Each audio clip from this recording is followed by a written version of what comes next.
आइए सत्य प्रकाश मिश्रा जी और कंचना यादव जी जेडीयू की तरफ से ये बोलेंगे, कंचना जी बोलेंगे आरजेडी की तरफ से। और इस विषय पर बोलने का सत्य प्रकाश मिश्रा जी आपका 2 मिनट का समय शुरू होता है अब। कुछ लोगों ने शेर सुनाया, कुछ लोगों ने आंकड़े गिनाए। हमारे नेता काम करते हैं।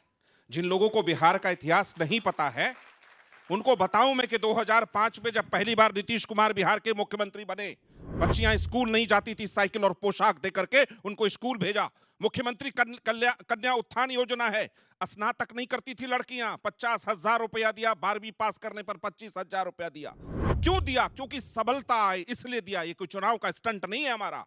जीविका दीदी हम बताते हुए गर्व होता है कि बिहार में आज 1.5 करोड़ जीविका दीदियां अपना सेल्फ हेल्प ग्रुप बनाकर स्वरोजगार के कार्यक्रम चला रही हैं। आंकड़े वाले एक बात याद रखिए, और शेर सुनाने वाले, आप करते होंगे कोई चीज ऐसे वैसा खटाखट तो आपको लगता है कि वो अनुदान है।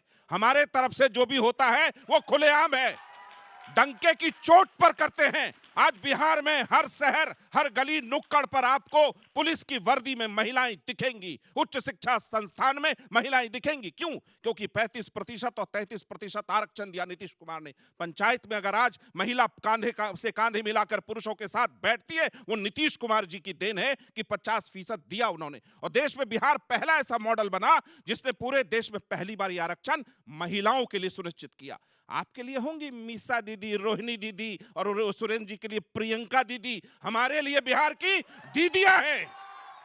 नीतीश कुमार जी ने यदि आज 75 लाख महिलाओं को 10-10 हजार दिया है, वो सोच का द्योतक है कि उनके पीछे खड़े हैं। और आने वाले बिहार में, इस भारत में महिलाएं सबसे अधिक सशक्त बिहार में आपको दिखेंगी। आपको पता होगा हॉकी टीम कभी नहीं होता था, खेल नहीं होता था, एशियाई खेल बिहार में। वहां आज राजगीर में एशियाई खेल हुआ, हॉकी के चैंपियन में हमारी गर्व की जितनी महिलाएं वहां से पहुंची घरों की, वो आज गौरव बिहार का मस्तक ऊंचा उठाती है। जो लोग 35 साल से बिहार नहीं गए हैं वो कहेंगे यूनिवर्सिटीज में लड़कियां तो हैं। अरे आपको साहब पता नहीं कि बिहार के हर स्कूल कॉलेज में सभी जगह 35% आरक्षण के बाद महिलाएं आगे बढ़ी हैं। तालियां जबरदस्त। अब कंचना यादव जी इसी विषय पर बोलने का आरजेडी की तरफ से आपका 2 मिनट का समय शुरू होता है अब। धन्यवाद। और अंजना जी, हर सिक्के के ना 2 पहलू होते हैं। एक पहलू जो ये बताते हैं, टेलीविजन चैनल पे बोलते हैं, और दूसरा पहलू मैं बताती हूँ जीविका दीदी का हाल क्या है बिहार में। कि हर जीविका, हर गांव में चले जाइए, 15 से 20 ऐसे जीविका दीदी मिलेंगे जो 3 से 4 माइक्रो फाइनेंस कंपनी से पैसा ली हुई है, और जो उनके खाते में पैसा जा रहा है ना, वो सिर्फ और सिर्फ ब्याज में कट रहा है। ये हालात है जीविका दीदी का, और आप कह रहे हैं कि जीविका दीदी आप ताल ठोक रहे हैं। दूसरा, फिर मैं आती दूसरे पहलू पर कि जब शराबबंदी हुआ था बिहार में, सुरेंद्र जी इस पे कहना चाह रहे थे लेकिन बात कट हो गई थी, तो तब से अभी तक करीब 14,32,837 गिरफ्तारियां हुई हैं, जिसमें 14,20,700 लगभग जो है जिनकी गिरफ्तारी हुई है वो ओबीसी, एससी, एसटी समाज से आते हैं। क्योंकि गिरफ्तारी हुई है तो उनके कंधों पर, उनके परिवार को जिम्मेदारी है वो महिलाओं के ऊपर है, और वो लोन ले लेकर जीविका दीदी से अपना घर चला रही है और ब्याज में डूबी हुई है। जो शराब के नशे में जो लोग बंद है, जो फर्जी